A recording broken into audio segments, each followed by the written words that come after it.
Hello, this video guide will help you with leveling up a spell totem hierophant character.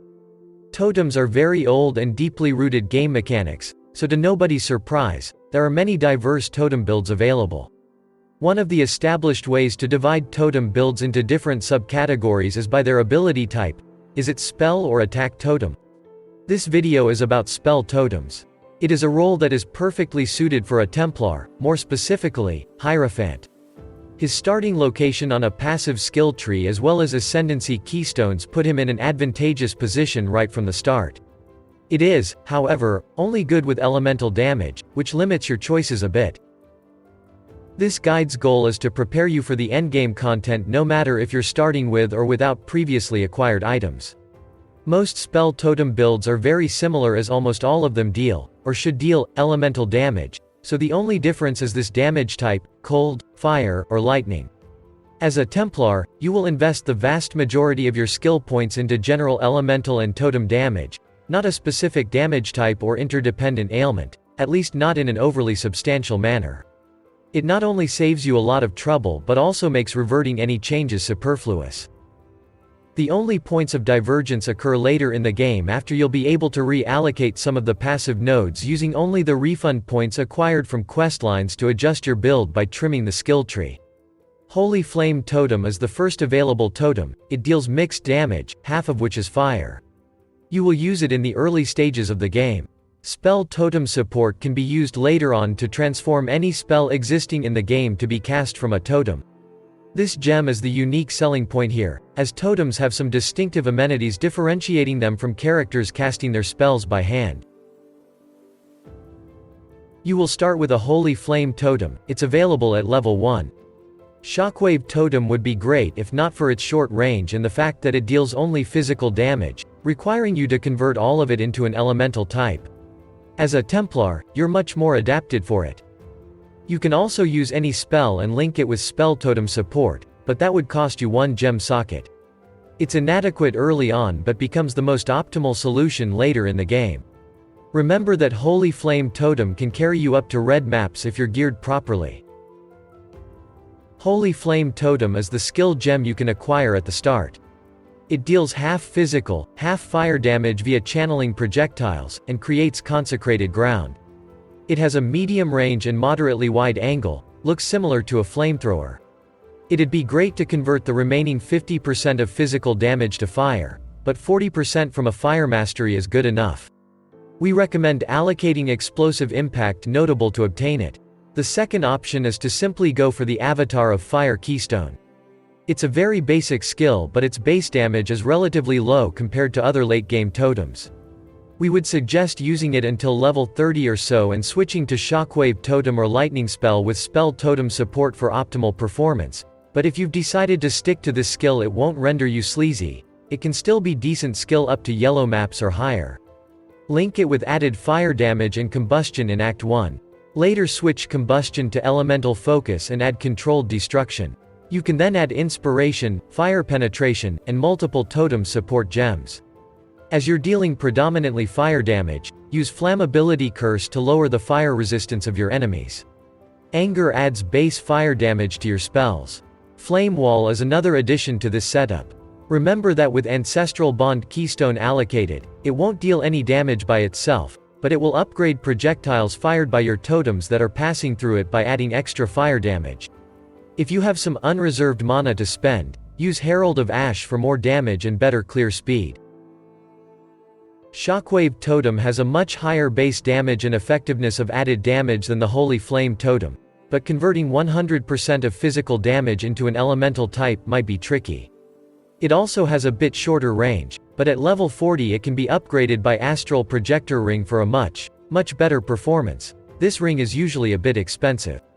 You can convert the damage by using Physical to Lightning Support Gem combined with Lightning Mastery for 90% conversion. The upside of the lightning version of Shockwave Totem is the price and accessibility, as you won't need any unique items.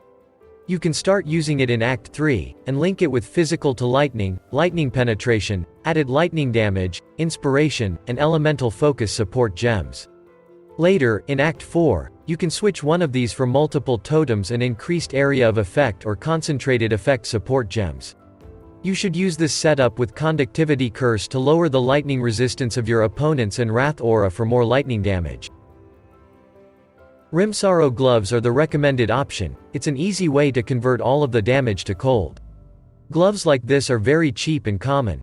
Rimsorrow gloves, available to equip at level 9, convert all your physical damage to cold. It would allow you to use the Shockwave Totem and deal cold damage only. This cold damage setup is different from the lightning one, it requires more green sockets.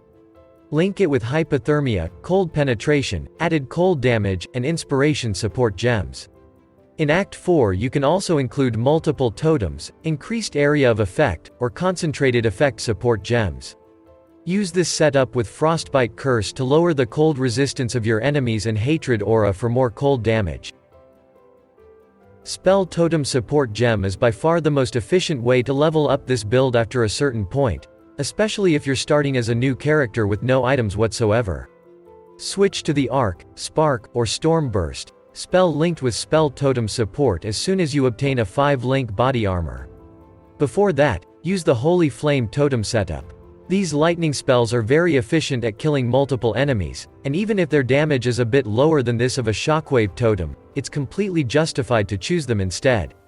If you happen to have Tabula Rasa, you should start using the Spell Totem Support setup as soon as you're able to link it with enough good support gems, which happens around Act 2.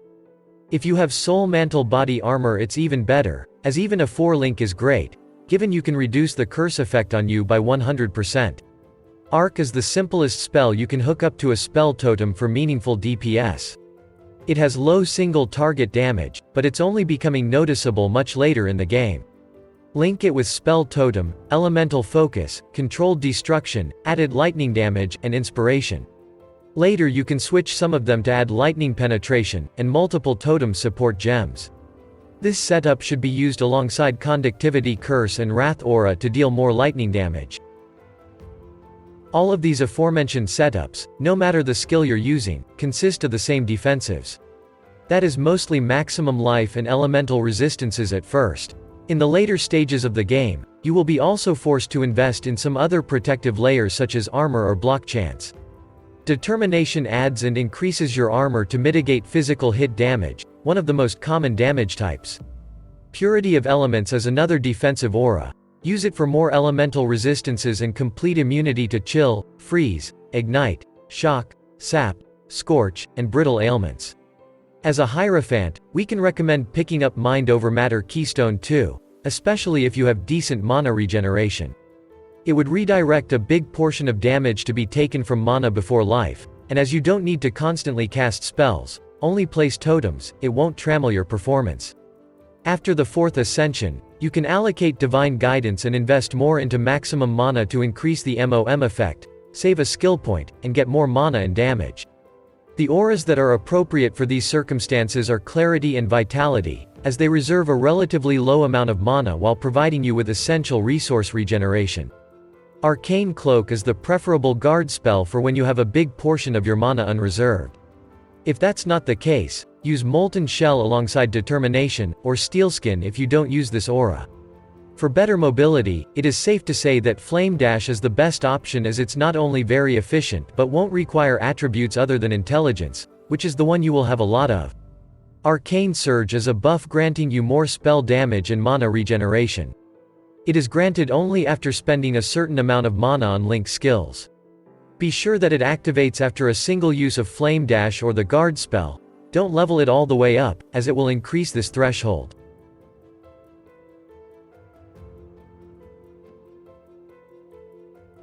Leveling is easy, especially as the character that doesn't require unique or specific rare items that are hard to obtain. Most of your damage comes from the passive skill tree and proper support gems. The only important damage source to keep an eye on is your weapon. Remember to switch it every few acts as the higher tiers of modifiers are limited by item level. The most important will be increased spell or elemental damage. Tabula Rasa is the iconic body armor with unmatched potential for leveling. It grants 6 linked white sockets. Can be used since level 1. Goldrum Helmet is packed with elemental resistances and it can be worn at level 1, it's usually very cheap. La Hup of All. Great all-around ring. provides damage, attributes, and elemental resistances, all are useful when leveling. We recommend using Praxis Ring if you have trouble with mana sustain, and for more maximum mana. You can use Kikazaru for life and mana regeneration, lightning resistance, attributes, and reduced effect of curses by 60%.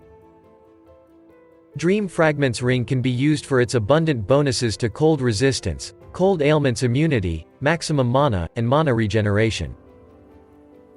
Combined with a Nova spell like the one caused by Shockwave Totem, the Astral Projector Ring significantly improves your clear speed as totems aim for the targets all on their own.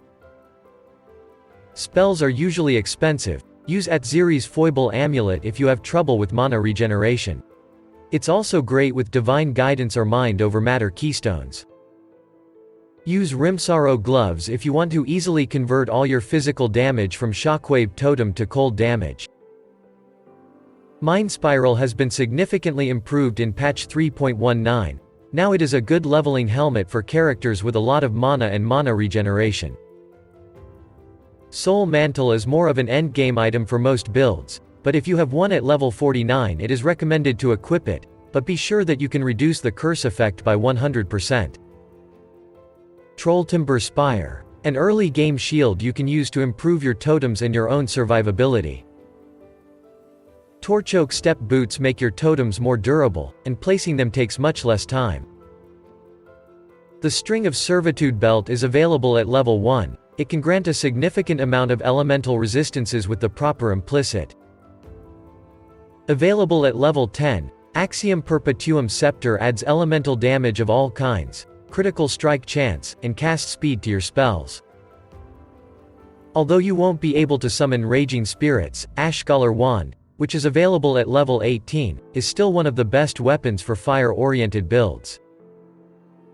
No other boots can grant as much movement speed as 7 League Step, which makes them great for leveling. Wanderlust are also a commonly used, and very cheap pair of boots. You can equip them as soon as level 1. You will probably need 1 mana flask if you want to allocate mind over matter early. You should also definitely use life and quicksilver flasks for more movement speed. Later you might find bismuth and granite flasks very useful too for increased defenses. 20% quality on each flask is an easy way to prolong their duration. Now let's take a closer look at the passive skill tree. Here, we included a general skill tree for a spell totem character. Nodes labeled as S tier are great for all builds. The large block encompassing 10 notables and Ancestral Bond Keystone is your starting route. The A tier nodes are the best option for the mid-game damage boost, but be careful, don't pick all of them. Check if the type of damage they're granting matches the one you're dealing. B tier nodes should be picked as last.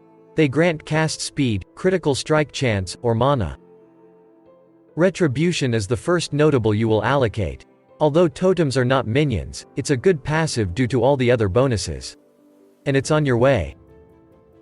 Discipline and Training can be considered the single best notable on the entire skill tree to get more maximum life, take it. Holy Dominion. Elemental resistances and elemental damage in one passive is a great deal. The extra chance to cause ailments is not very good, but still better than nothing. Light of Divinity. Increased spell damage will be useful early on, critical strike chance for spells, later. Light Radius is pretty much useless. Devotion is another great passive for maximum life, it will grow even stronger after you start using auras. One of the very few passives for increased mana reservation efficiency that every build needs is Sovereignty here. It allows you to fit more auras, which is very important in the later stages of the game. Purity of Flesh grants a big bonus to maximum life, energy shield, and chaos resistance. Reaching for this passive costs only 2 points. Primal Manifestation is a totem node next to Ancestral Bond Keystone. It increases the overall performance of totems. Divine Judgment is used for its massive boost to elemental damage of all types.